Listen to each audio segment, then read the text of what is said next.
আসসালামু আলাইকুম। জাজি কিচেন আপনাদেরকে আবারও ওয়েলকাম জানাই।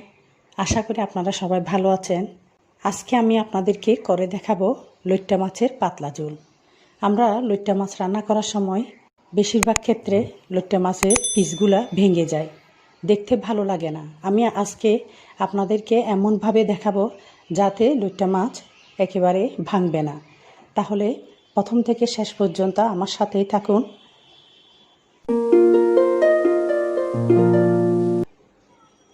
প্রথমে শুরুতে আমি এখানে আধা কেজি ফ্রেশ লইট্টা মাছ নিলাম। আপনারা দেখুন একেবারেই ফ্রেশ। আপনারাও চেষ্টা করবেন ফ্রেশ লইট্টা মাছ নেওয়ার জন্য। এখানে ছোট ছোট পিস করে লইট্টা মাছগুলো কেটে ভালো করে পরিষ্কার করে ধুয়ে নিলাম। এখন একটি প্যানের মধ্যে 3 টেবিল চামচ তেল দিয়ে চুলায় তুলে দিলাম। তেল গরম হয়ে এসেছে। হাফ কাপ পেঁয়াজ কুচি দিয়ে দিচ্ছি।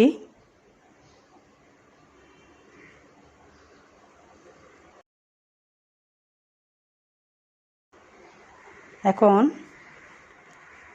হালকা ভেজে নিব পেঁয়াজটা।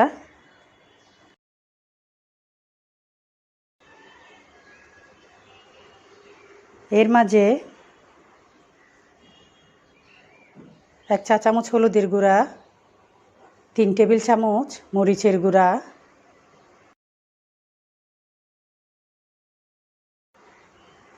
হাফ চা চামচ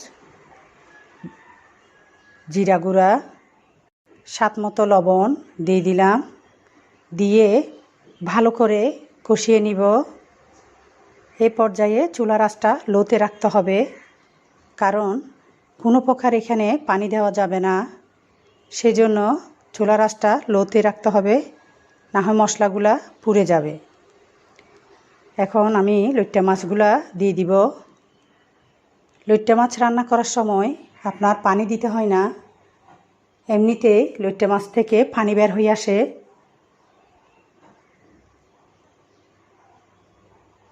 এখন আমি ভালো করে নেড়ে চেড়ে দিচ্ছি। আরেকটা বিষয়, লইট্টা মাছ কিন্তু বারবার নাড়াচাড়া করা যায় না। নাড়াচাড়া করলে লইট্টা মাছ ভেঙে যায়। আমি আপনাদেরকে এমনভাবে দেখাবো, আপনারা খুব খেয়াল করবেন। আজকে একটা লইট্টা মাছও কিন্তু ভাঙবে না। এখন একটা টমেটো ছোটো ছোটো পিস করে দিয়ে দিচ্ছি। 3-4টা কাঁচামরিচ দিয়ে দিলাম। 4 মিনিটের জন্য ঢাকনা দিয়ে দিলাম। 4 মিনিট পর দেখুন বেশ পানি বের হয়ে এসেছে।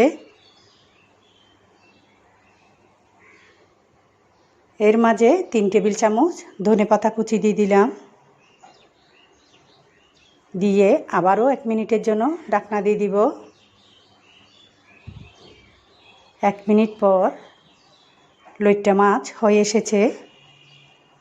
আমি চুলাটা অফ করে দিলাম।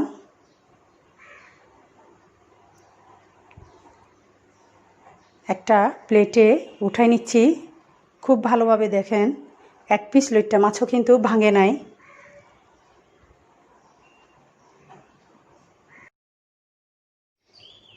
দেখুন খুব সহজেই তৈরি করে ফেললাম লইট্টা মাছ।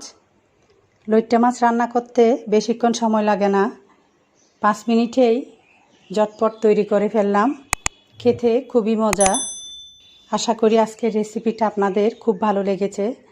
আর নিত্য নতুন রেসিপি পেতে আমার চ্যানেলটি সাবস্ক্রাইব করবেন। আজ এই পর্যন্ত।